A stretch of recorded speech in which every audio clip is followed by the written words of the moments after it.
Welcome back to Houston Newsmakers. I'm happy to welcome Dr. Fay Yarbrough, Associate Professor of History at Rice University.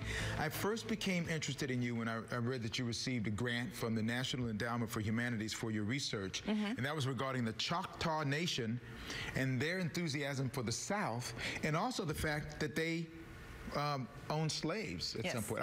What? So how did you get attracted to that? I mean, you're a history professor, so. Yeah, so I was in graduate school at Emory University, and I actually was working on a different kind of project. I was interested in what ex-slaves say about interracial sex in general, right? So we get a lot of accounts from slave owners, from neighbors, from wives, from people in the community who talk about the children of these interracial relationships between masters and slaves. And so I was really curious about what slaves had to say about those relationships. So I was looking at these WPA slave narratives, and I was looking at specifically for what they had to say about their relationships with masters and with whites. And over again in these narratives, people kept saying, oh, but you know I have an Indian ancestor, you know I have an Indian grandmother, you know I have a Cherokee grandmother. And so that is what made me stop and say, now I wonder what Native populations are saying about these people of African descent who are claiming to have this Native ancestry. And so then that's what took me on this path and led me to see, oh, well, they're slaveholders, and then now that they also are siding with the South during the Civil War. Which would I know that there's a map that was available that kind of showed where some of these tribes were located, and it looked like a lot of them were in the areas of the South, Mississippi, Alabama, Georgia. So when you see their location, it kind of makes sense that if the South was going to be rising up, it made a lot more sense for them to be with the South as opposed to against the South. Yeah, so they start off before removal, before the Trail of Tears in the southeastern United States, places like Georgia, Mississippi, Alabama. Then they get moved to Indian Territory, 1838, 1839, and Indian Territory is now the state of Oklahoma, which is, you know, bounded to the south by Texas and to the east by Arkansas. So they are surrounded by people who are slaveholders. There are other factors that lead them to side with the Confederacy. So when they're still in the southeastern part of the United States, a lot of white American men will marry in. In the early period, it's a lot of European, Scottish men who are marrying in, and they're bringing the practice of slavery with them.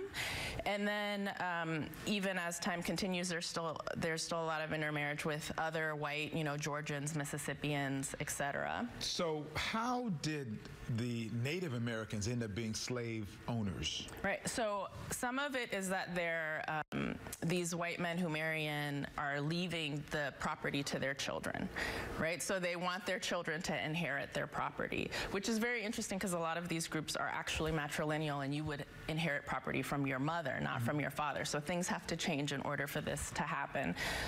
But then also, natives had practiced a form of slavery before Europeans ever arrived, where they were enslaving other native people.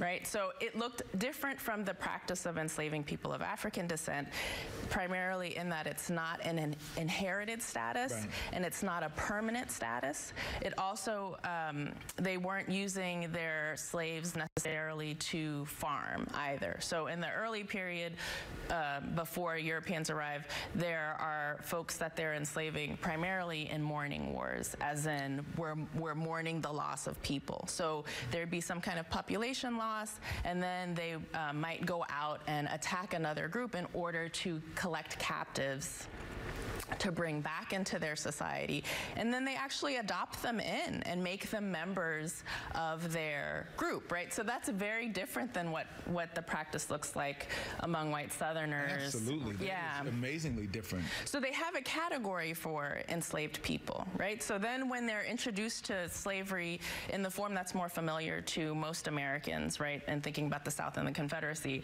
it doesn't look It's different, clearly, but they have a category of enslaved people, so they can kind of move those African-descended slaves into this new category of people who don't have rights, who are treated differently, right? So this is fascinating. We could go on for hours, but we don't have that kind of time. What do you most want people to get from the history that you're unearthing now, that you're really getting into, and with your grant, you're going to do more research? What do you want people to really get from what you're doing right now? Well, what I like to say about my work is that I'm trying to think about the Civil War in a different way. The Civil War is a topic that people are so interested in and think about only in terms of, you know, enslaved black people and whites who are whipping them and growing cotton. And I want them to think more broadly about that history, and that to remember that natives are a part of the history of this country. They kind of get written out, you know, as the story of slavery develops. People don't think about them anymore. And I want people to realize that there were natives here. They're making decisions that make sense for them. We might not like that they were slaveholders, but it makes sense in terms of the moment that they were living in for them to adopt the practice of slavery. Let me just say this. If I could take your class, I'd be there I'd be there right in the front row smiling. Bring it on, bring it on. This is fascinating. Thank you for coming in and getting this conversation going. Good luck as you continue your research. Thank you so much. Hopefully you've learned something like I have as well. We'll see you next time. Hopefully we can have you back and talk more. Oh, absolutely. Great. Okay.